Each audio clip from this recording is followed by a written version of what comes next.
the ghostwriting. Yeah, I wonder if I can change that. Well, can you change the title to #copy paste Chris? Because people want to hear about it. We could get so much traffic if we did that. Yeah, I don't know. Maybe. Hello, Postcast viewers. Hey. We are not just fishing for viewers on our podcast, we promise. Yes, we are.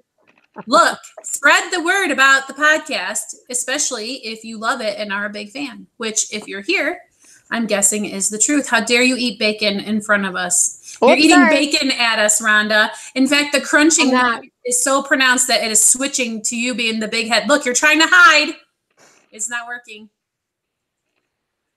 I could go for some bacon. I have some in my fridge. I'll have to cook it up. I just used my bacon the other day. We made pasta carbonara.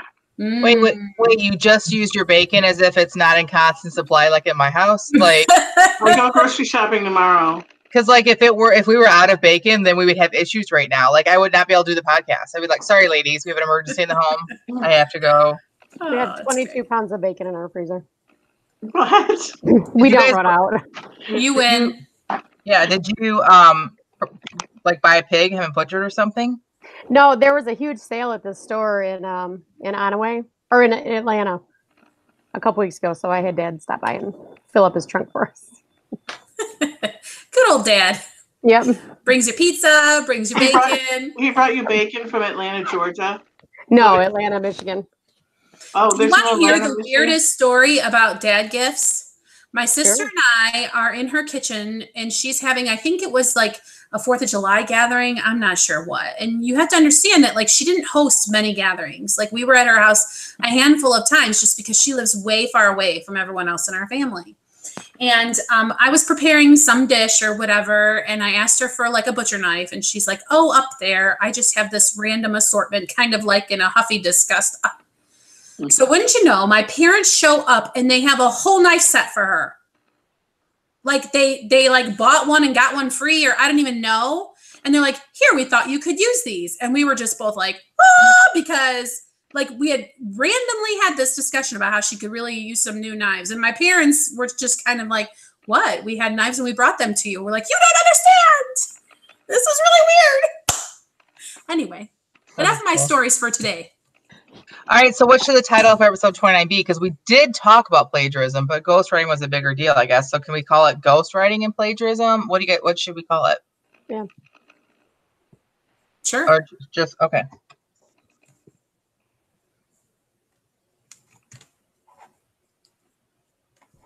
Have we randomized our? Oh no, we have not. I shall right now. I shall put my name in first. Last. Put my name in first so I don't end up last. All right, I'll put your name in first, and then it will probably barf it out first. Let's see. List randomizer. Here we go. Bambina Tina. I'll put me now. Oh, now Jamie, you're muted. Oh, you hit the mute. Muted. Okay. What? You accidentally hit mute. You're fine now. Okay, is everybody ready? Tina, you'll never believe it. Am I last? She's last. Yeah. Jen, Rhonda, Jamie, Tina. Well, next time put me in last, so I won't be last. All right. You guys are going to crack up. I don't remember what I submitted. I think it's just the next part of the Phoebe novel, right? The part, the big reveal. Oh, okay. I just want your feedback then. Like, I know that you had some concerns last week about how long I was going to string the reader along. And so I guess I want to know, like, if it felt satisfying, if there were any major issues with it. Yeah. All right. Well, we're not going to mince words or do too much goofing around before we get into it, because we've all submitted pretty hefty submissions. So we're just going to kind of dive right in there. Agree, ladies? Yep. Agreed. Okay, Jennifer. So no more talking from you. Okay. So who wants to be the first? I will. Go. If you don't mind. Okay. So, can I just say, Tina, when you started your hosting today and you were like, this is what's on the news today. We need to incorporate some of that, like that news jingle. Yeah, do you from the remember 70s? that one Muppet guy who would do the news? Yes. Yes, I loved him. And I didn't like watching the news as a kid, but I liked him. Yep. I liked This him. is really unfair that I'm in isolation during this part. Just saying. She broke out. Okay. All right. All right. I will have to say that I enjoyed this passage quite a bit. And was I satisfied? Yes. I was extremely satisfied, but not until the very last sentence. Right. Hello, Phoebes. Yes. Loved it. Loved it. Loved it. Okay. Let's see. So How did you feel about the fake constable that was not Will?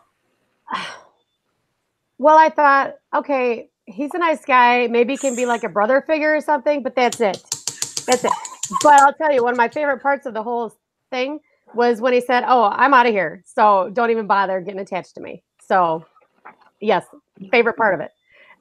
So if there's any meat, I always capitalize God's pronouns, and I don't know if anybody's really sticking with that, but I always did, so I just circled one is all. When she said, did not expect her to have superhuman abilities, I laughed out loud when I read that, actually. Let's see. Okay, the only real news that I read is the paragraphs between she went to the backyard on the last page, and right in the middle of the last page. She went to the backyard, positioned her tub. It took her a long time to position her tub, and I wasn't sure if that was because I was supposed to be feeling suspense, but if I was kind of let down when she finally got it level. And I realized it did play a part, but I think she probably could have taken one of the 3 paragraphs out or maybe just tightened it up a little bit, but that's all for that. And then, of course, the bread at the end. I was very satisfied with the ending. Very satisfied. I'll let somebody else speak. How do you feel about that bucket placement, Bambina? Did you feel it was too slow? Yeah, a little bit. Yep. I want to say this first paragraph, I absolutely love this first paragraph. It was so poetic and beautiful. Yes. Yeah, the little orange fingers. I love the little orange fingers. Yeah, it just was really, I was like, wow. I mean, I'm sorry, not to kind of jump on your turn. I did not, however, like the word choice already, because that kind of ripped you out of this poetic thing she had going on, and I circled it, and I know she could do better than, she was all ready for her first date. Like, I did not care for that word choice, but the rest of it I loved. Okay. And then down a little bit, she had commissioned, underlined, and I don't know why she has that underlined, if she's wondering if she should use that word or not. And as a pastor's wife, I've been involved in those ceremonies, the commissioning ceremony or whatever. And it took me a minute for the meaning to pop into my head. Like I kind of had to go back and say, oh, that's what she's talking about. Even though I have been a part of that.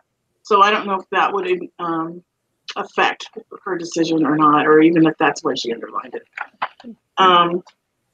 And then the only other piece of meat I had was when I read the line, "My father has very impressive shoes to fill." I didn't realize she was talking about her father's shoes. I thought she was talking about her father trying to fill somebody's shoes. Oh. So, and maybe that's just me having an issue, but I don't know. I just thought I'd bring it up. But other than that, I was not satisfied at the end because it ended. Oh. Hello, Phoebes. Like, what? Why did it end? So, other than that, yes, it was satisfied. Finally, I agree. get to see Will come into the picture. Super satisfying ending. I agree with Rhonda about the bucket. It seemed really fiddly. I didn't spend a lot of time trying to help her to fix it, because I think that she could, just by us saying it was a little fiddly, she could fix it. I spent my time on the first page. Like I said, I didn't care for already in the first paragraph, and I didn't like full and fully use twice when we're talking about the sun coming through the tall windows. I'm just going to go through and say all of it, and then it's recorded so y'all can hear it back.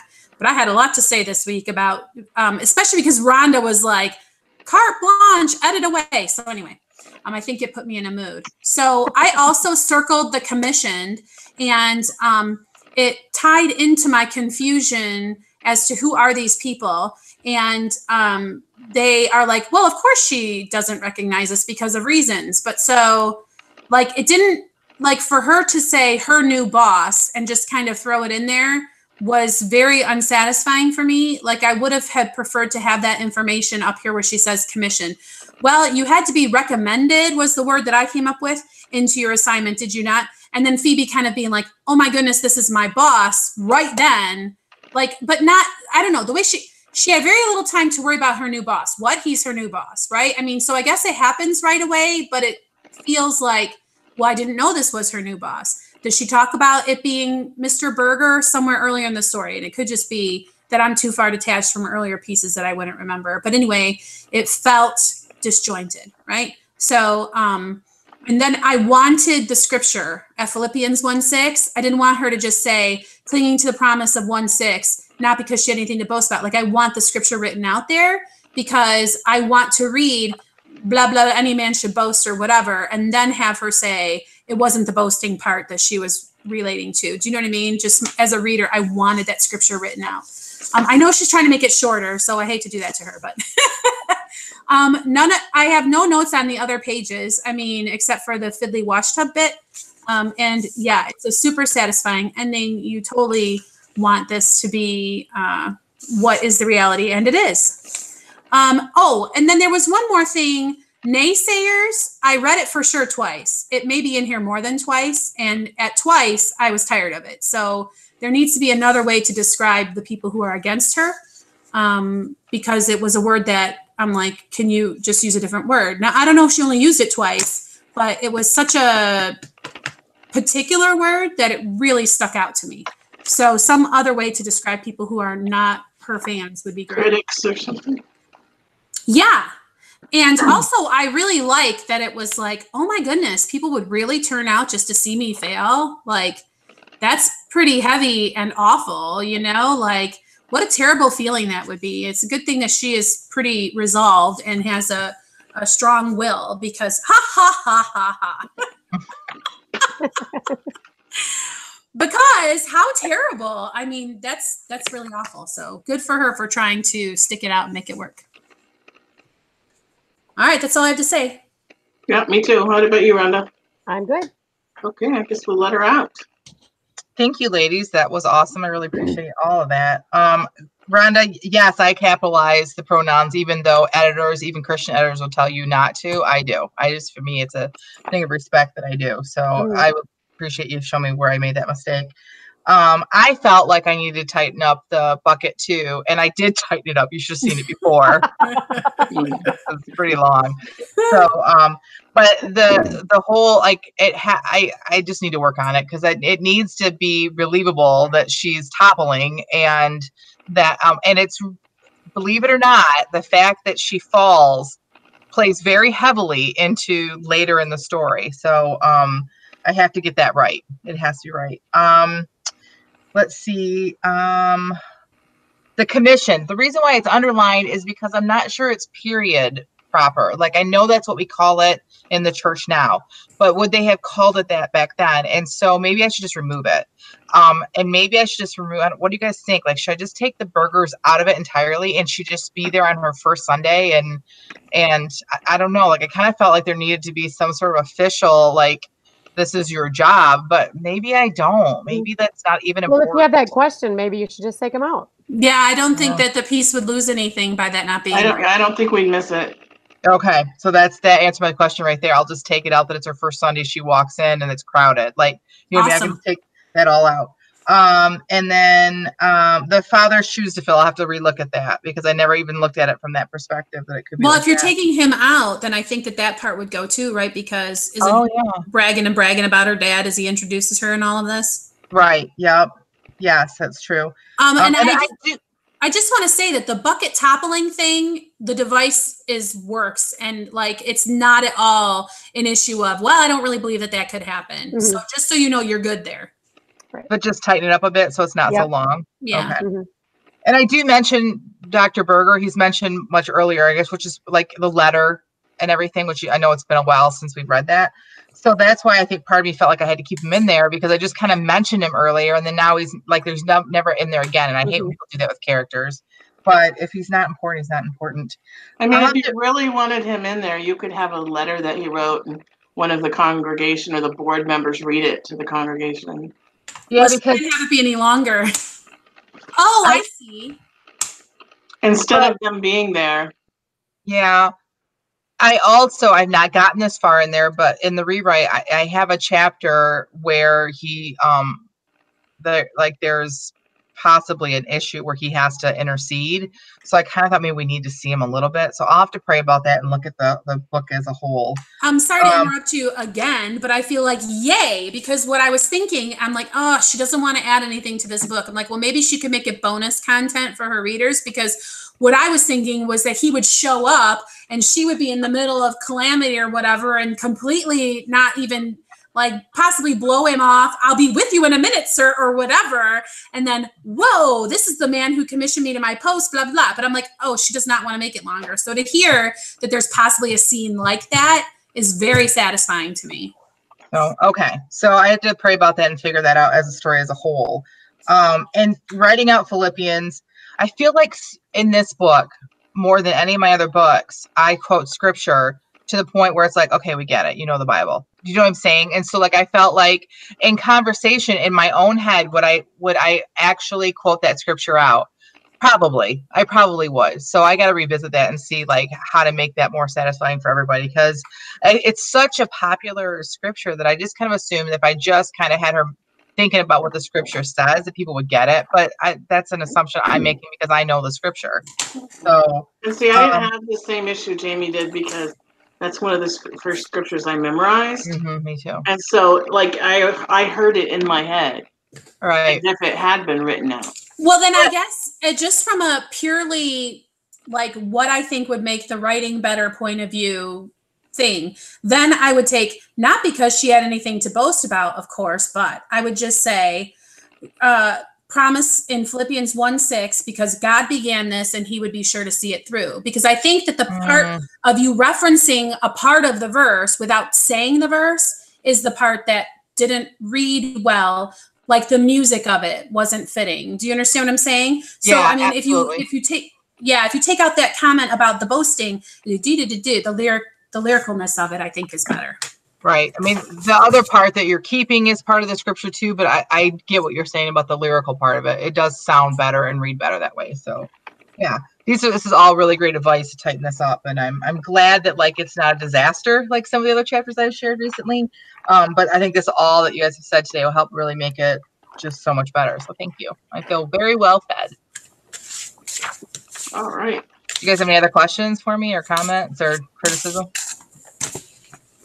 And I'm really glad you guys liked the last sentence, because that like has been the build up for me, because I knew like from the minute I started writing this book that scene was going to happen. So yeah, awesome.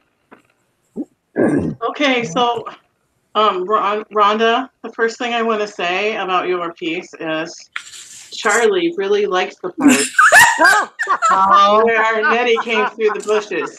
So that wasn't made up. That literally happened. Yes. Hilarious. Yes. So my story is unfortunately, Fusion, since his surgery, Charlie has no taste for romance.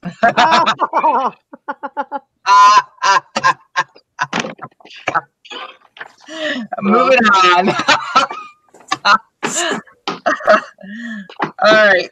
Who's next on our list? Rhonda, you said you're looking for critique our little hearts out, and I'm going to warn you that I did. So is there anything else that you want to add to that? Nope.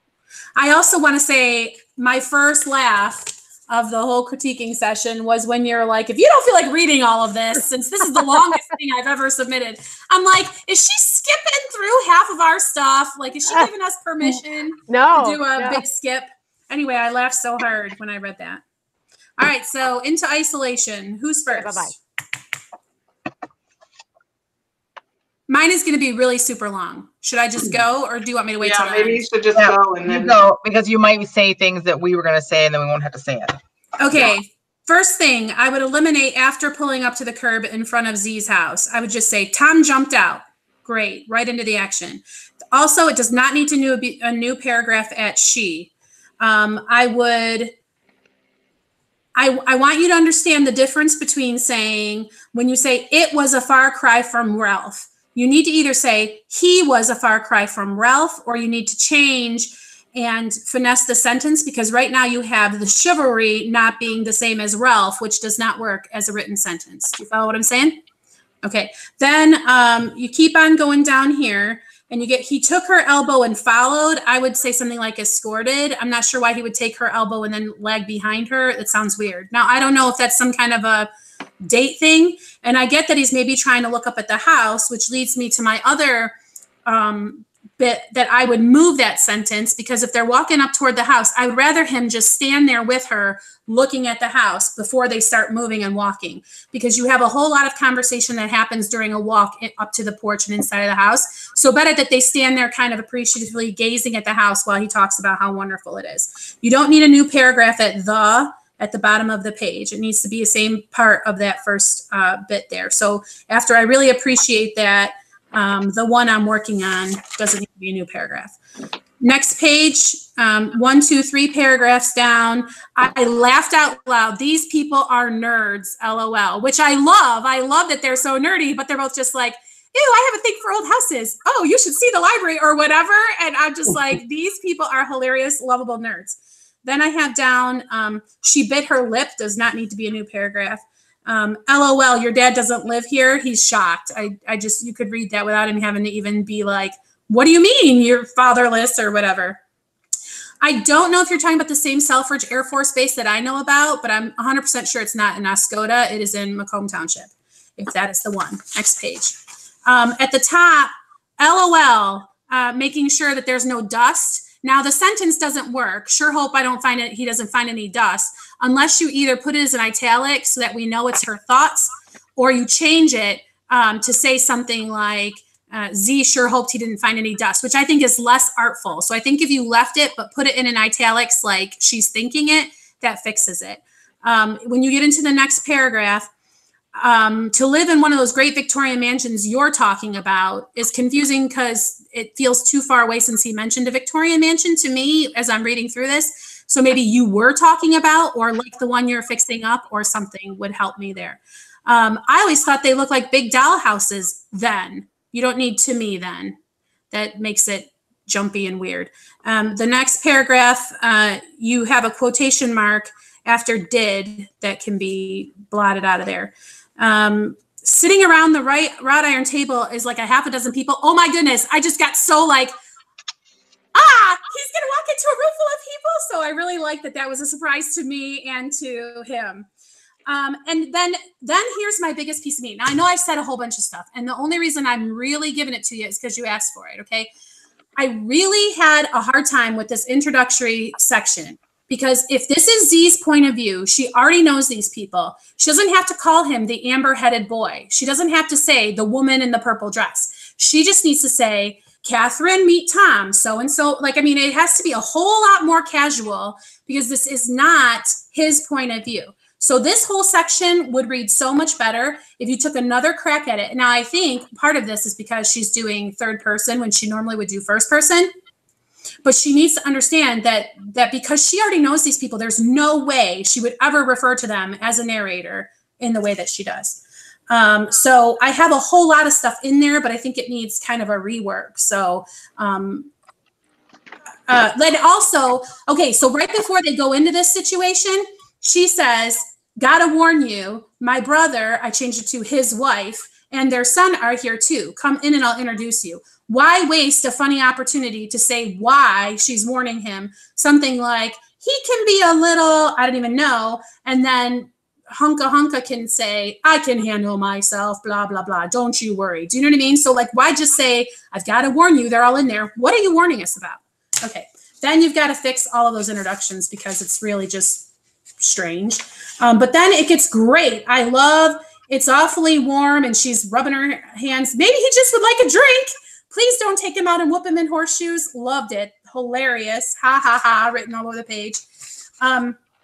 And then I didn't like on the next page, right before Tom slammed the screen door, Dad began to grill. You have a continuity of tense there, clanking of the horseshoes, and her dad begin to grill. So like, I know what you're trying to do with like a casual. It just is awkward in the ear. So you have to look at that. You don't need a new paragraph after almost. Then down at the bottom, why I would love to hear that the secretary at the shop overheard an argument or something. I was a little confused by the sentence, they haven't been getting along too well. At first, I wasn't sure Marty and Tom, or like, who are you talking about? But it turns out you're saying the dad and the son haven't been getting along too well. So I needed a little bit of clarification there. Gosh, I feel like I'm just talking and talking. Do you guys want to jump in on any of this? Yeah, there's a lot of what you said. I absolutely agree with some of the issues I found. I think that Jamie is pointing out different things, but it's the same issue. Like I found lots of paragraph issues as far as like you will, because I know you're doing third person, you normally do first person, but you will have Tom speaking, and in the same paragraph when he's done speaking, we're inside of Z's head, and you can't do that. If like Tom says, let me see if I can find one of the there's page, golly, farther in. So page, are we on 6 here? Gosh, did I not write them down? I know I did. All right. Anyway, I can't even read my own editing marks here. If you say something like Tom opened the door for her, then, and if you're like, she thought that was really nice, it was different than Ralph, that has to be a completely different paragraph when you're in third person. You can't end someone else's words with the thoughts of another character. It's considered head hopping. I love the line on page 6. I want to just say that it was hard to see, we're talking about her bangs, the little girl. It was hard to see where they stopped and her porcelain forehead began. I love that. That gives me such a great picture. But we are not in Tom's head. So I agree with Rhonda, or with Jamie. So I'm just not sure how you're going to salvage that. But mostly, the only problems I found for this is that there's some spelling mistakes. There's some like spacing, or there's an extra space that shouldn't be there, missing quote marks, paragraphs that aren't indented, like things like that just are cleanup. Overall, I really like this.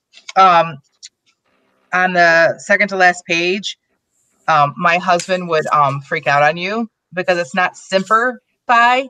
Simper is like semper, S-E-M-P-E-R. So any Marine that would see that would probably attack you, and the phi has to be capitalized. Okay, so that's all like the little nitty-gritty stuff. My biggest meat that I had as I'm reading this, and I don't know if it's just because we are getting these pieces out of order and we're not reading it as a whole, but as much as like as well written as this is and pretty edited, like I don't know the purpose of it. And what I mean by that is that yes, we're seeing the characters and we're seeing them, they're coming back from a date, and we're, but what is the overall purpose of this chapter? Is this to show us that he's chivalrous? Is this to show us that introduce the characters of the family members? I feels like it's just like, then this happened, then that happened, then this happened, and I can't get the overall feeling of what her purpose is in moving the story forward with this part here. And so I guess I won't know the answer until she's out of isolation, because that's the question I had as I read it, is like, okay, all right, I see what she's saying, but what is the purpose of this? So that's going to be my question when she comes out of. Do you guys understand what I'm asking with that? I do. I did not. Did you have that that particular piece of meat, Bambina? No, I didn't. All right, what do you have, Tina? Well, I agree with Charlie. My favorite scene was when Nettie came through the bushes. Like that was great. I love that. And I really, I love their similar interests, how they're coinciding, the relationship. It's really cool. The only thing that I wanted to bring up that you guys didn't already, because like the Semper Fi and stuff like that. There was like a little bit of a timeline issue for me, because at first he said he was going to pick her, he was going to leave and come back and get her. And then when she got into the backyard, she said, we only have 5 minutes. Well, because she fiddled around fixing her hair and all that stuff. I felt like that. Well, that was before she went to fix her hair. Yeah, Tina's right. I remember that now. She said she only had, so why would he leave and come back? Why wouldn't he just say, I'll wait here for you or something? See, I do not remember seeing that. What I remember seeing is I thought you guys could entertain him for a few minutes while I go upstairs. I didn't ever read her saying we only have 5 minutes until after she had come back. She says, all right, I'll be back in 5, which doesn't necessarily say that they only have 5. Just she says it right above that. Oh, she does? I'm just trying to find it. Well, if it's there, it definitely needs to be edited because, yeah, that is a timeline issue. Yeah. I did not finish with my super thorough critique, so I don't know, should I start again or does Tina have a little more to say so it's not just my voice for another 10 minutes? Go ahead, Jamie. Okay, so now we're come back in. We're over on Ridge Road. You know where Mrs. Hall, I would just say the one where Mrs. Hall used to live. I would take out besides that. I would just say he does side jobs for people. And also this whole little scene, I feel like she talks an awful lot before she finally gets to, for the moment, I'm going to trust his word that he's sticking around. So I guess she doesn't need to go on and on about so many reasons why she trusts him so that it could be a little tighter because it just feels like I'm like, so make your point. And then she does make her point, but it's 2 paragraphs later after she's been talking about all of that. That's the conversation with Connie that I'm talking about. And those bedroom eyes, if you're going to say that wavy hair, you have to say those bedroom eyes, or the sentence doesn't work. I love that you're like, well, we just think blah, blah, blah. And I made a mad face. Her and her husband are like talking about this, or like that would rile me up. It's only one date for Pete's sake, which is confusing to me because it's the first date. She's bringing him home. Like it's really, but she's probably conflicted herself. So you have horseshoes as 2 words one time and 1 word another. That's very minor. Great with the little brother and the chin ups. I have it just awesome. Aw, LOL. Love that. He's obviously a great guy. It's really confusing and weird. The paragraph about Ralph and us during the breakups, there's like tense stuff. I just started crossing lines and then I realized it just kind of needs a rewrite because that whole little paragraph there is weird. I don't know how else to say it. Then, it's so funny because a couple times I just wrote no. So Helen poured freshly drank lemonade and they drank thirstily. I just put no. Like either don't put this sentence or take it out. The other one was her face lit up with dimples. I put no. I don't even know what I want her to say instead. I just don't like her face lit up with dimples. Okay. She pulled her hair was pulled into a ponytail. You don't need to say back tightly. Next page, pulled forward as another body erupted from the hedge. You're not going to say the next body. You're just going to say another. And the whole thing with Nettie, love that she's just like going to go help herself to lemonade. Gee, sure is thirsty work out here being a detective, Mrs. So like totally winning character.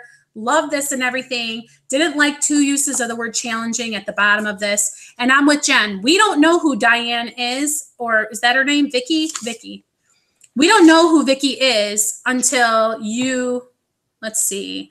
Hasn't it, Vicky? So I would say, got an extra glass, Mrs. Green? We're dry as a bone. Sure is a scorcher today, isn't it, Vicky? That would help us to know that the other girl is named Vicky before Vicky murmurs her thanks. Because until that point, Vicky murmurs her thanks. Who's that? Do you know what I'm saying?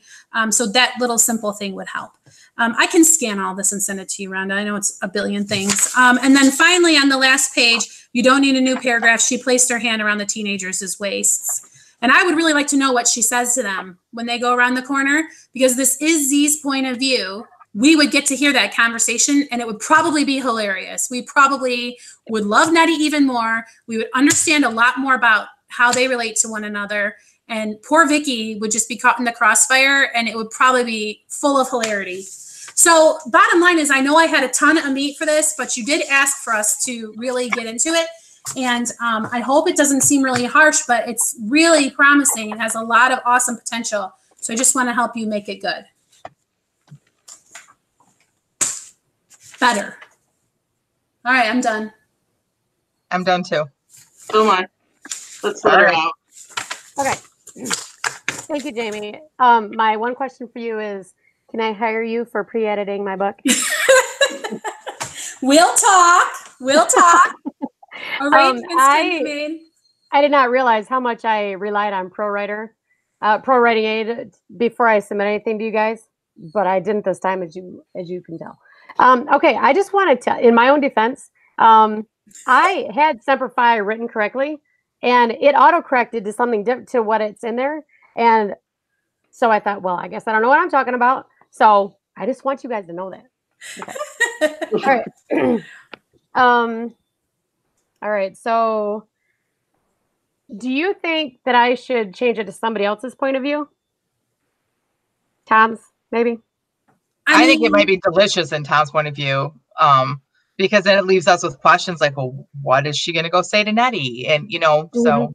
Right. All right. So I think that's just my opinion. What do you ladies think? I think if you chopped out that whole bit of her being upstairs with Connie, because I get that it adds a little bit of tension, but you could very easily have it just be passing thoughts in her mind, like, well, I don't even know if he's going to be sticking around or whatever, somewhere else in the book. So like Jennifer said, it would give it a clearer focus of him being introduced to all these crazy characters and everything. So, I mean, that could work. I mean, maybe in a writing sprint one day, you could just give it a try and see how it feels, but it sure would make a whole lot more sense as far as the characters seeming like absolute strangers to us as readers. Right. And you'd be able to describe them, which is what I think you want to do. I think you want us to be able to see these characters, and you're not going to be able to do that from Z's point of view, because Z knows what they look like. She's not going to be thinking about the balding man at the grill. That's Dad. Right. Right. But see, I don't need, in my opinion, I don't need to know that he's balding, because he's going to tell us exactly who he is, because he's going to go whoop the guy in horseshoes, even though she's begging, please, Dad, no, maybe he just wants a glass of lemonade. Like, I feel like I don't need to know what they look like. I feel like I can tell myself what they look like, because they act so much. There's so much action here that reveals who these people are. I don't even need to know what color the little boy's hair is, because he's just got mustard on his face and is like, hey, let's go play and all this stuff. So I don't know. It could be either way.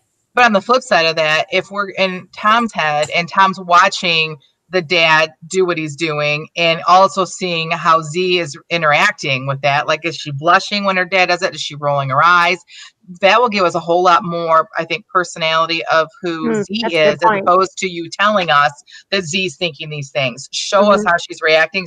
Show him like thinking, well, do they not have a good relationship, or they do have a good relationship because she like gives it back to her dad or whatever. Like, I think that would show us a lot more of who Z is than you telling us who she is. Yeah, that's a good point. That's a good point.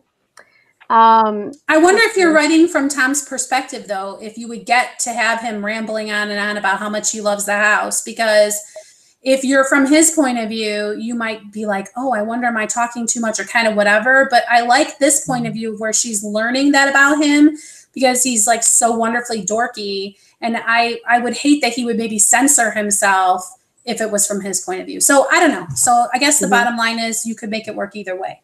This whole piece doesn't have to be from either one of them. You could split it in half. You could be at the beginning and have Tom at the end. I mean, try it. That'd be fun. This last week, I had a over 7,000 word chapter that I didn't know what I was going to do with it. And I switched point of view from Phoebe to Will, and now it's down to like 2,500 words and so much better. So you don't know until you try it, so. Jamie, that was supposed to be Wordsmith because we need to get him up north, and we had a big discussion over that. So I don't know how that remained in there, but thank you for pointing that out. I appreciate it. Let's see. All right. Well, I guess that's all I have to say. I appreciate all of it. Really. Very, very helpful. I think the story is coming along really well too, Rhonda. I'm excited to read it as a whole. So. Well, I need to not rush through trying to meet my goal. I mean, I need to keep working at my goal, but I want it to be complete before it's complete. You know what I mean? So. All right. You feel well fed? I do. Yeah. I'm like stuffed. Really. Again, I'm really sorry. Please don't apologize. I appreciate everything you said. Yeah, because I mean, I spent so much time kind of like teeing over this, and laughing about it and appreciating it, that is why I really want to make sure that I pointed out everywhere that I think that you could fix it so that I'm not ripped out or whatever. It's really, really very charming. I really am enjoying it. Okay. All right, Jamie's next. Okay, so now you can have your turn at my piece. Maybe I didn't want to be before anyone. Maybe I want to go first. Okay, so I'll shut up. I just want overall impressions. Anything that you have to say. And I'm quiet now. All right, Charlie found the first page really tasty.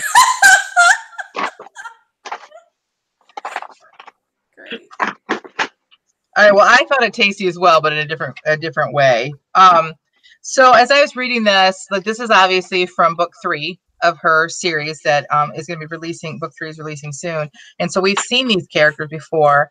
But my first question, it wasn't until I got to the second page, because the second page I wrote down, I thought she had a son, but I like this better. The fact that she was like kind of afraid of babies and whatnot. I think that kind of like deepens the story a bit.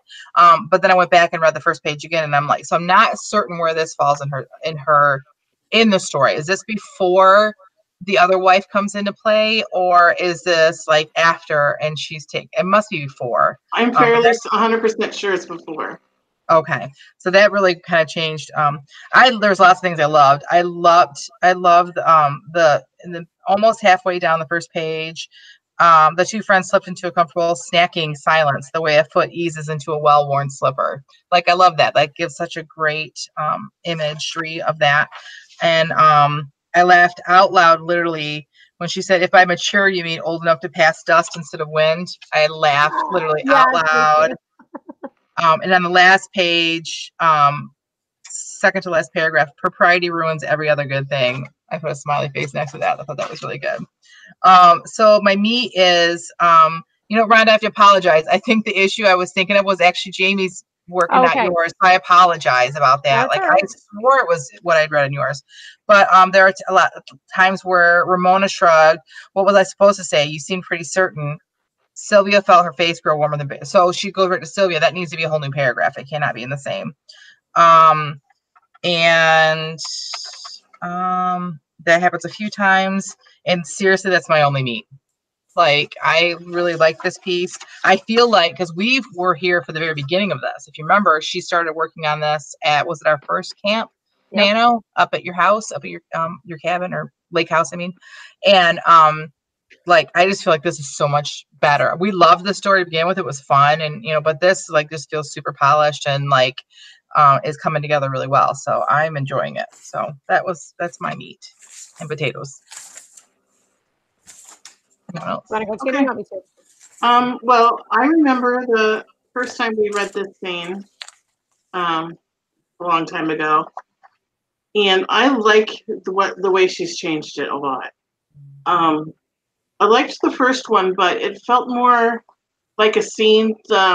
Let's get through this to get to the story. The first time we read it, but now I feel like I'm in the story. Yes. Yep. So, way to go! I really, and there was like one spot where I think you left out an and. When it says, but baby phobia certainly helps explain why you keep pining away for a man, distant, detached, preoccupied with his work, as John Armitage. I think you probably meant to put an and in there, and preoccupied. So, like, something you would probably catch in a line edit, and the paragraph stuff, which I am no expert on, and probably is one of my things that I do a lot. But yeah, I just really, I really loved the different. It had a whole different feel to it from the other one, and I just love it. So that's what I got to say. Okay, so I'm going to go with my meat first because Revenge. Sorry. I'm not a revenge meter. No, my meat would be for the rest of the story, not counting the scene, because I was very interested in the idea of the other story, and it was readable, but it feels like I am right there in the scene watching these people behave, where the other one was just kind of reading a story, So I hope that she goes through and adds a little bit of this personality throughout the rest of it. Maybe just a second edit or whatever. But I have no meat throughout the rest of anything. I wrote, love the scene, so much personality. Okay. I don't know who Ramona is. I don't remember the scene from the book because it's so much different, possibly. I don't know. Or maybe just because I don't know. But I really like Ramona a lot. When she says sorry about the heart shape, I know she's sincere, but it's still funny. And then let's see, the part where Sylvia is able to be honest with this woman and say, well, I have to promise him another dinner date. And then she ends up saying, well, he said he'd see me when he gets back. So, you're not honest like that with every person you know. But obviously, these two women, you can see they have a good relationship. I liked how Sylvia tried to change the subject. Kind of shows a little bit of herself. Oh, look at the lace on the tablecloth. Let's see. And then another thing about the relationship, Ramona is able to work a little psychology on her, explaining to her that she probably has baby phobia. That whole part I thought was telling. I laughed out loud. Ramona's eyebrows wagged salaciously. Yeah, that was pretty funny. I laughed out loud. Salaciously is such a great word. I know. Enough to pass dust. I like that one too. And then Ramona, once again, I think she's going to end up being my favorite character, even though she's not going to be a main one. Propriety ruins every other good thing. Yes, it does, doesn't it?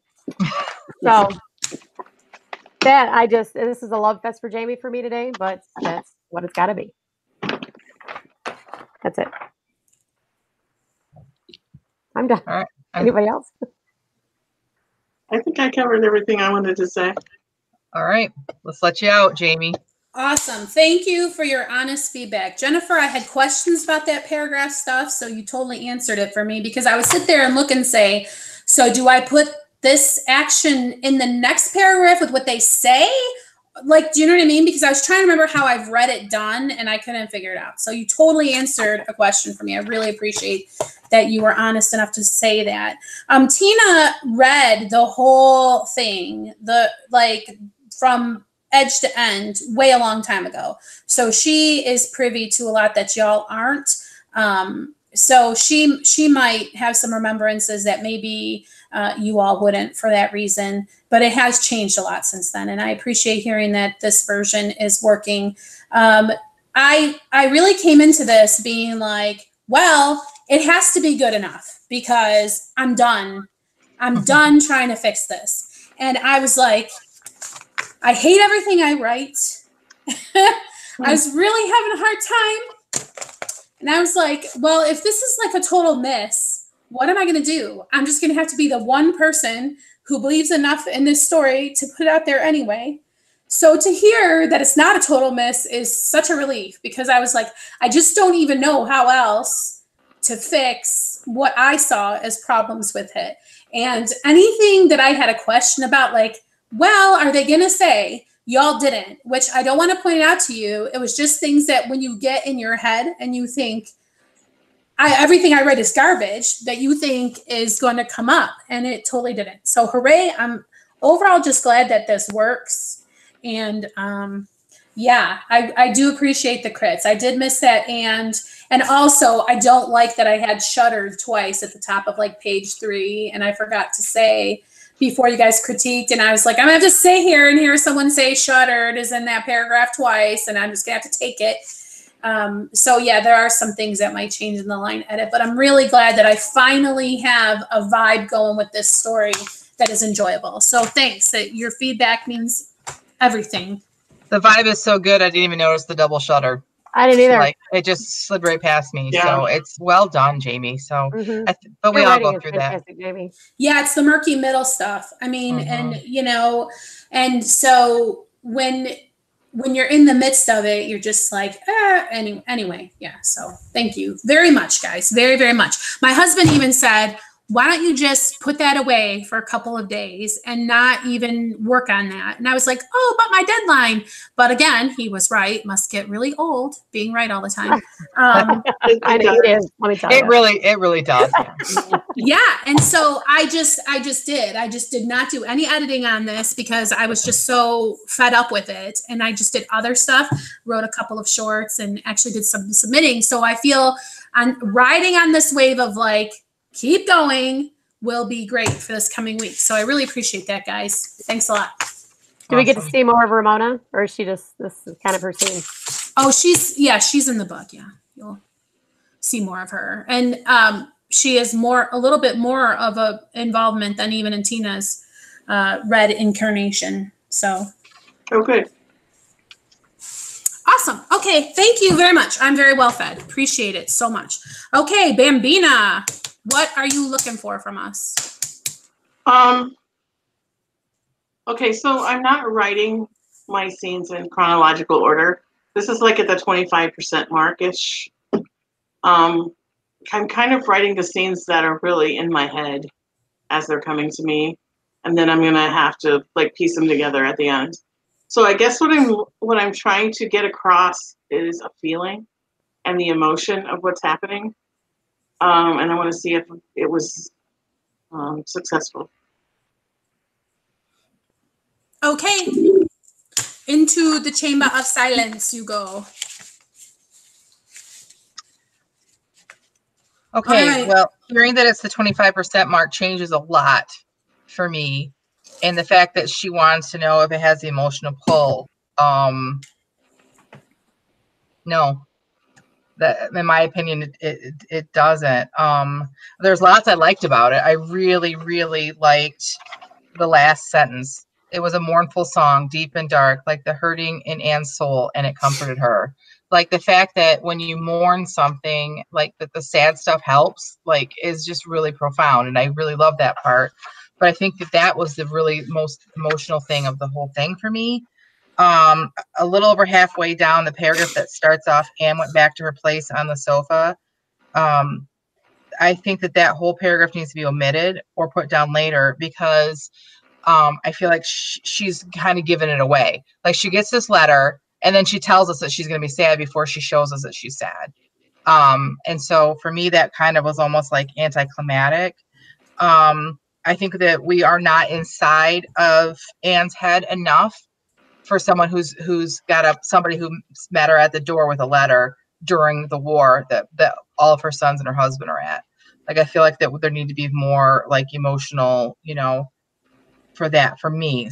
I just thought, I didn't know that, I mean, obviously something traumatic happened in this, but I didn't know this was supposed to be like our, 25%, like our first tragedy. So Jen, yeah, so I would like you to elaborate on that. So you're saying why, okay, tell me how it's different for you from what you thought. Like, what did you originally think it was? Because I think that'd be very helpful for people watching.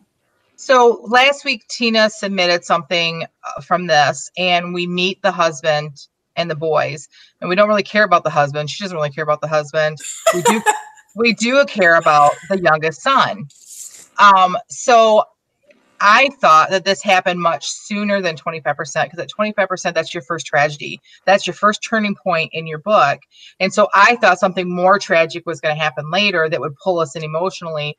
And if this is the 25%, it needs to be bigger. The emotional part, it needs to be something bigger.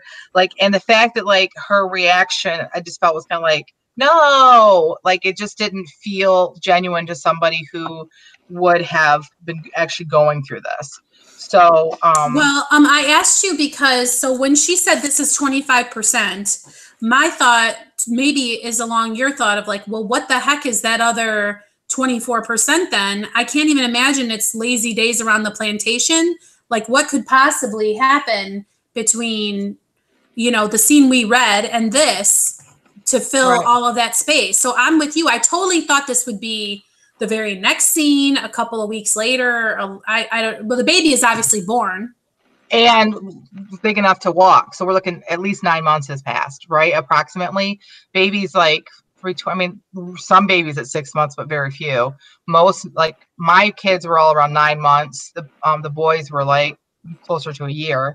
So we're looking at, I'm guessing 9 months to a year later. So, I mean, I'm sure she's building the relationship between Tom and Anne throughout this. The relationship that's for right now for us feels really odd, I think, between Celia and her. Like Celia clearly just has given birth to Anne's husband's baby. So, but Anne has great affection for this baby. So I'm sure she's building all of that in this time period, this time lapse that we're not seeing. But we don't know for sure. But then again, neither does Tina because she's not read it yet. So it's gonna be hard for her to comment on that. So maybe it's a prescription. Like, do you think that she could make this her 25% if she appropriately filled in the gap or not? Yes, I do. I do think she could. I'm curious to see what her other disasters are, to see if like it feels like it would be an appropriate spot. Clearly, I mean, the death of her family would definitely be a tragedy, but I'm curious to see how it moves the story forward. Yeah, I think definitely for sure could. I don't think that this is a complete miss. I think that it's not doing it service. I know what she can do. We know what this author can do with this scene, and it's only, I mean, let's be honest, it's not even a page and a half, and it's for 25%. So it needs a whole lot more work if that's what it is. Again, I thought it was like earlier, and I thought maybe it was like the first turning point, not exactly the 25%, which the turning point changes the story. It sets the story in motion and changes the main character's world, but it doesn't turn the world upside down. So if this is turning her world upside down, it needs to do more flipping, in my opinion. Also, one last thing before I give up the mic, because I know I'm talking a lot. I don't know that the slave would have been ironing on the first floor. That really struck me as odd that the woman was sitting there where the slave was ironing, even though it's her dress. And then I thought, well, maybe they're up in her room or something. I mean, I guess that would be unbelievable. I would have thought it would have been in the basement somewhere off in this, somewhere else where the plantation owner's wife wouldn't even witness that kind of work. But when the door knock comes, Anne doesn't have to go very far to answer the door, so they're clearly right there off of the main entryway somewhere, and that just didn't. But I mean, if she's done the research and sees that that's what would have been done, then I'm wrong. But it didn't feel right. From what the research I've done on servants over the years, it didn't seem right. But well, I know we should let Rhonda talk a little, but I just want to address that because I was feeling her face. I was feeling a vibe in this that she was trying to be like, well, because of the war, all bets are off and a lot of the formalities have gone away and we are now all living sort of this hand-to-mouth bizarre existence that would never be so in proper society, sort of a thing. So I wonder if that choice was more or less deliberate to kind of just to show that, because I mean, that's kind of how I was feeling reading it. Like the slave was obviously not being very subservient to the master, those kinds of things. So anyway, just speaking to that feeling about the ironing. Rhonda, talk some because your voice is so lovely. Okay. So speaking of the servant, a lot of plantation owners, they had to leave their plantations for safety, but they would have taken their favorite servants with them to help them because they didn't know how to work or whatever. And so it wasn't unreasonable to me to have the servant right there with the wife, especially with a fairly newborn child, because she would have done a lot of work for that too. But anyway, that's just my opinion about that. Could you? Yeah. Okay. Okay. So, so in your mind, Rhonda, were they not at the plantation anymore? Like when you read that? I kind of had the opinion that maybe they were in a smaller home, maybe in a safer area. Because she mentioned going to her husband's office to get coins. So for me, that put me right in the middle of the plantation. That's why. Yeah. But maybe I'm wrong. Maybe they had a smaller place somewhere with an office too. That's a good point. So as far as the emotion goes, it's hard for me to really feel emotional about just one single scene when I don't know what's going on around or after it. So I think that this could be an emotional scene for me if I just had more background or future knowledge. I don't think that the 25% mark needs to be a whole chapter worth of disaster. A few important words is enough for me sometimes. So there's that. Now, toddler proofing is not something that would have been done So, back then the kids just obeyed or they got hurt, So you might want to just kind of look at that sentence again, maybe talk about having a toddler in the room in a different way, maybe. Yeah, that stood out to me too, that sentence. I forgot to mention that. Yeah.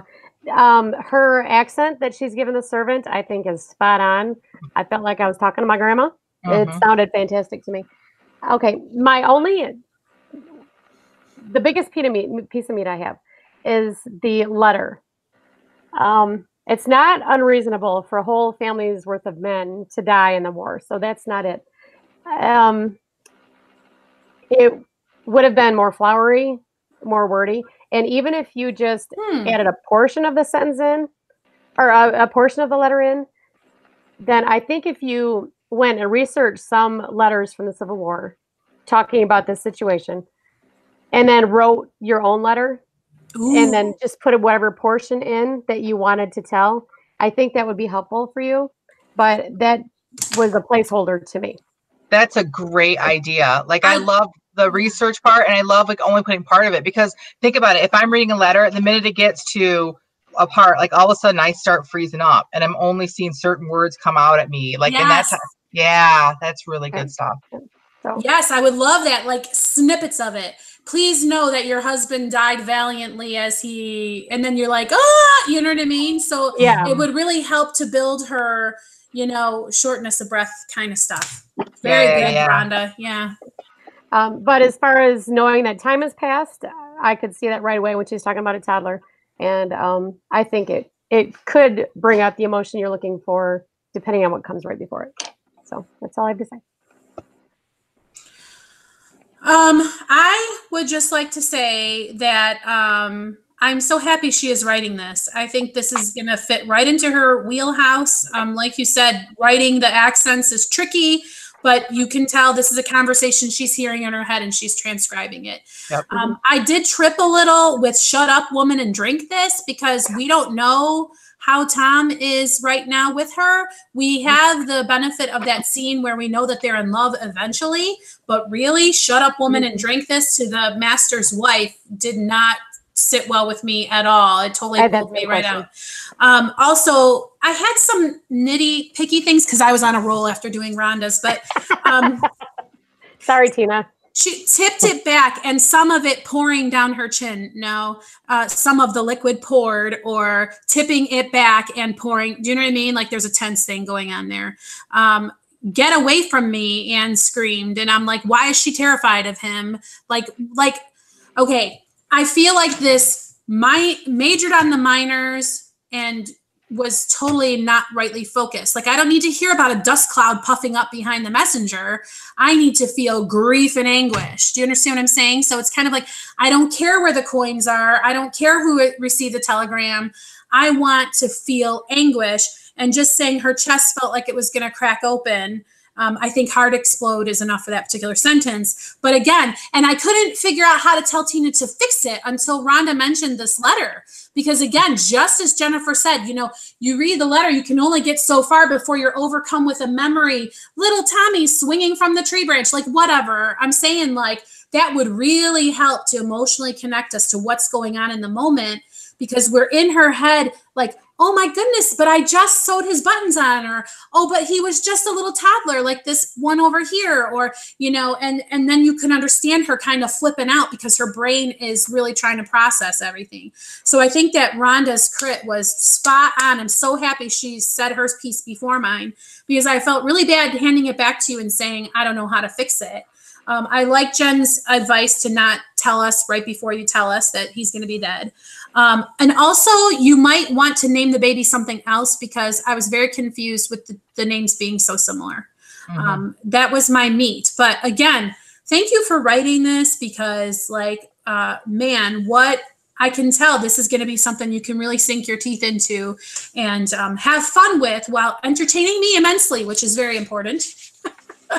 Hey, can we go back to the "shut up, woman" part for a second? Because as you're talking, all right, so kind of in the same thing, like I was saying about Rhonda's piece, I didn't know what the purpose was. This would be a great place for us to put purpose into this, more than just telling us that her family has died.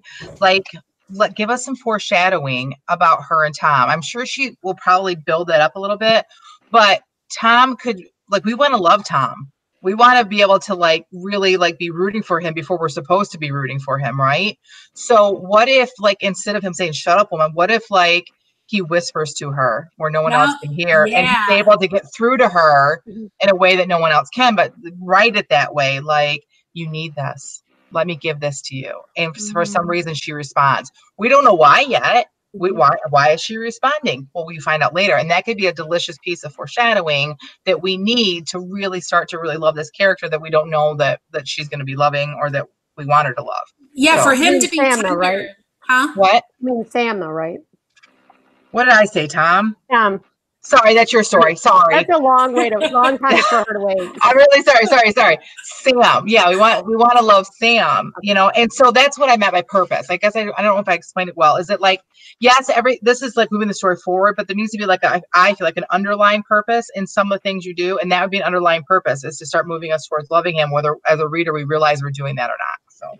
Yeah, and I'm speaking of prescribing things. I want the next scene she writes to be dealing with like, why am I okay that my husband's half child is, you know, like tell us, get us there, because I want to know about Anne. Is it like a Christian charity that she's feeling? Is it like what in the world? Is she an abolitionist? Like, I mean, I really want to know how it comes to be that this is very obvious to us already. So maybe we're wrong.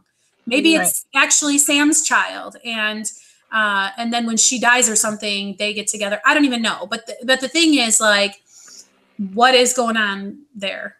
Maybe they just have a common bond because of the same man, and he was like horrible to both of them. You know, like we don't know, but until she shows us that, and so we're missing all of that like deliciousness when we get to this, and so that I think some of our critique is affected by that because we don't know. Look at Tina squirming to just burst out and tell us things. Her fist is even by her mouth subconsciously to like chew it. Oh, she's shaking. Oh, golly, look, we're out of time. Thanks for joining us on the Postcast. We'll have to get to Tina next week. Just kidding. Okay, wait, I have one more thing to say. Right. So Jamie didn't like the dust and the coins and all that, but I do. So you've got different readers here. So if you feel like it needs to be in there, put it in there. I like knowing what time of year it is for the dust clouds to be coming up because that might affect their attitudes or whatever. And the fact that they got coins, they're still showing their manners that they learned even though it's the middle of wartime.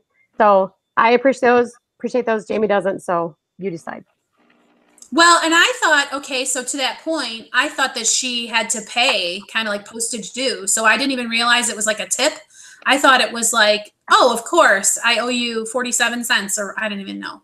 So I guess then either chop it or elaborate and make it clear. I don't know, because it sounds like you knew that it was like a tip. Mm-hmm. Usually, yeah, messengers would get some sort of a few coins or whatever, especially if they were by foot. Gotcha. So it wasn't like there was a charge for delivering the letter. Mm-hmm. Yeah, although that could be what she means. I don't know. All right. So I think we've done enough. So I will say, come to me, Tina. Come out. Okay. Well, thank you for your feedback. You guys have Sam completely mixed up. Sam's not the guy that she's going to fall in love with. Sam is the overseer that her husband left in charge. Oh. And the first 25% of the book is going to be a lot of drama between Anne and Sam. Because he's white? And he's white? Okay. And he mistreats the slaves very badly. But she's kind of powerless to do anything about it because even though she's the wife of the owner, he put him in charge and she's a woman. So there's going to be all this drama and tension and an assault on Tom's behalf toward Sam. See, now you got me calling him Tom. So there is a Tom. No, I said Tom because you guys kept saying Tom. What is the slave's name? What is the slave's name? Tobias. Which I love that name, by the way. It was on my list for Zachary.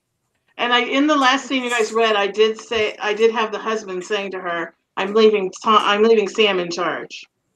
So, but you obviously didn't remember that. Well, wait a second though. Before you move on, I still don't like it because if he doesn't like her, why would he care if she died? In fact, he would probably be like not even around and out. The farm still has to run or kind of whatever. And I don't think he would. If he's left in charge, then he's responsible Oh, I see. So if for she the dies, people. it's on him. Yeah, and he has to take care of his boss's wife if she's freaking out. But the boss is dead. But he just died. No. So they're obviously still on the plantation then. Yeah. So he's just coming up there like with the whiskey to get her under control, kind of thing, because she's freaking out, and she's afraid of him, which is why she's like trying to get away from him on the bed. That makes so much more sense. Thank you. Okay, so I just wanted to point that out. So it'd be really out of character for him to be like, "Oh, baby."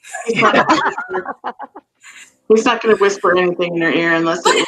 I mean, did you ever think of would you change it ever to be that, or is Tobias not around? Because that could be really nice if he's. Tobias is not really on her radar yet, other than the guy who is the blacksmith. Because what if in like a dreamlike haze, a man appears and puts a bottle to her lips and she opens her eyes and Tobias, is that you? And Scarecrow, you were there too, or whatever. Like, and then she doesn't even know who this angel person was that tried to calm her. I don't know, whatever. It's just something to toy with since we thought that's what was going on. Because it doesn't seem realistic to me because he is a slave and she doesn't really know him personally yet. So like she has some interactions with him, like especially because Celia is Tobias's daughter and Celia's mother died in childbirth. So there's this whole scene where Celia is giving birth and Tobias is really afraid. And so. Okay. So Tina, is this going to be a romance? What genre? Okay. It's more of a historical fiction. I mean, there's going to be romance in it, but it's going to be more about the character arc of Anne going from the plantation's owner's wife, who kind of has an attitude towards slaves like most of the rest of the Southern world, to now her husband dies, and then she has a final confrontation with Sam because now she is the owner, and he leaves. And so now it's her and about 30 slaves trying to survive. And so then in the course of her character arc of trying to survive, and then of course the soldiers come and take all their horses and all their food stores and like just totally wipe them out. And they were Union soldiers, so half of the slaves went with them for the freedom. And so now she's here trying to survive with a few slaves and herself. And so in the course of her character arc, she's going to start to see them as human beings equal to herself more and more and have more affection for them, which is going to, like, towards the end is when her feelings for Tobias are going to kind of. All right. How many point of views? I think only 2. Okay. Maybe so hers and Tobias, I think. Then you have to have more Tobias in the first 25%. If you're going to have multiple point of views and they're like just 2 at least, then you have to you can't just throw his point of view in like after 25% or a halfway point or whatever. I have a scene where he's going to take her into town to get burlap because the Women's Society, she's making sandbags. Okay. And so they have the wagon ride from the plantation to the church where they're handing out so some of the women are making uniforms, but she's doing sandbags because she doesn't have as many slaves as some of the other ladies to help her. We have that whole ride and him with her with that, and then we have the birth scene, and because his wife died in childbirth, he's really scared about this and the baby's breech, and so we have an interaction. So with her and him in that. Okay. So we'll be seeing him in the first 25%. But the love story part between them doesn't evolve until probably the last 25%. Okay. Do do do do do do do. And honestly, now I don't remember what some of the letter part. I struggled with that letter, Rhonda, and I really like that idea. First of all, I didn't know if they would postmark it, and I couldn't find it when I tried to research it. And then secondly, I questioned whether they would give her one letter for all of her family or whether they would be separate letters. But if they were all in the same company, it was the same captain, and he had, 10,000 letters to write? Right. I figured maybe that was believable. What's that? And I actually, in my first draft, before I gave it to you guys, underlined the toddler proofing thing because I was like, I don't know if that was a thing. And I just didn't have the time to research it yet. So thank you for clearing that up. I'm going to have to find some other way to show that there's going to be this relationship developing with Celia and Anne in the first 25% because Anne kind of feels an affinity for the child. She should hate it because it's her husband's child, but she actually has the opposite reaction. And so the relationship between her and Celia starts to change a little bit. And I was trying to show that, like, when she, like, scolded her mistress for spoiling the baby, and then Anne looks surprised and she tries to apologize and, get more subservient. So their relationship is evolving because of the baby. So do you know why does she have an affinity for this baby that she should hate? I don't think she's going to know. Maybe she looks like her youngest boy. Maybe there's a resemblance that makes her think of her youngest that she loves. Yeah, I don't really know the answer to that yet, but I know that she's going to love the child, in spite of herself, or maybe she doesn't even ever really understand why, but she just does. Well, and then I mean, if she's involved with the birth, that can really also be impactful. Right. Maybe it can be a symbol of just innocence when.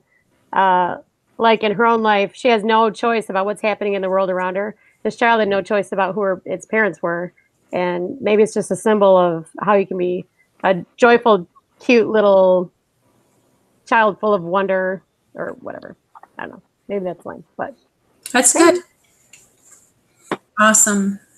Well, thanks for sharing this with us. I mean, I know, you submit a piece for critique and it's like, well, let's see what happens. And I really appreciate you letting us get a sneak peek at this because I'm really excited about it. Yeah, and I'm not really good at the sappy stuff. So I had actually had a little bit more in there and I had cut it out because it felt too sappy to me. And so that's why I wanted to ask you guys if you thought there was enough. Because then I was like, oh, maybe they won't think it's enough. So I guess I'll have to put this stuff back in where I felt like, to me, when I am in a situation like that, I completely go on unemotional autopilot. Like that's just my reaction to really bad news. And so it's hard for me to get in the head of somebody who isn't like that. Does she need to be like that? What, you mean like make her go on autopilot like I would do? It's a choice. To be emotional. Right. Yes. You guys are, yes. That's what she's asking you, Tina. Can she be more like you, I guess is Rhonda's question. If it's easier for you to write. It's easier for me to write it that way. But I don't know how readers would react to that. You'd have to set it up. You'd have to like show that this is how she is so it makes sense. Right. And it's all these and when Sam tries to rape her, then by the way, Tobias is going to come in, intercede when he tries to rape her. Here's the thing. So that's another. I think a part of what worked with Gone with the Wind, and I'm sorry that I keep comparing you to that, but it's just obviously. It's very similar. So here's the thing about Scarlett O'Hara. She was supposedly insipid, fly off with emotions kind of a person who had to dig deep and have grit and tough it out through all of the stuff that happened. So, I mean, you kind of set your character up a little bit. It was a tough time. Like people, okay, I'm way off on a tangent, but trust me, it relates. I had a person from Iraq tell me that during evacuations, of villages when bombings were going to happen. People were actually taking their infants and setting them on the side of the road and walking away. Now, we would be like, how could you ever do that? But when you are living through something like a war, you are not like people who are living in modern day whatever and snivel because the air conditioning system is broken. Like, you become a tougher sort of a person.